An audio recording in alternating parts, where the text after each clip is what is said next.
मंडळी नमस्कार। 11 जून 2025 पासून गुरुग्रह साधारण 27 दिवसांसाठी अस्त होत आहेत। गुरुदेव 7 जुलै पर्यंत अस्त राहतील। देवगुरु अस्त असताना कोणतीही शुभ कामे केली जात नाहीत। सर्व प्रकारची शुभ कार्ये जसे की जमीन खरेदी करणे, लग्न, साखरपुडा, दुकानासाठी मुहूर्त अशा सर्व प्रकारची कामे केली जात नाहीत।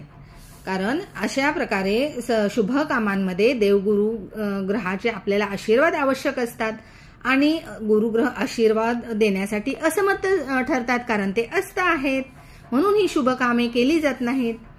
आणि सर्व शुभ कामांचा कारक गुरुग्रहच असतो, त्यामुळे अस्त असेल तर या कामांमध्ये व्यक्तीला यश येत नाही, काहीतरी विघ्न येतात। अस्त गुरुमुळे महामारीसारखे आजार डोकं वर काढू शकतात। अस्त गुरुचा सर्व राशींवर थोड्याफार कमी अधिक प्रमाणामध्ये प्रभाव पडतोच। गुरु हा ज्ञानाचा कारक ग्रह आहे। गुरुग्रहाचे आपल्यावर वाईट प्रभाव न होण्यासाठी आपल्या इष्टदेवतेचे पूजन, अर्चन, नामस्मरण करणे व आपल्यापेक्षा मोठ्या व्यक्तींचा तसेच गुरुजनांचा आदर करणे श्रेष्ठ व हिताचे राहील।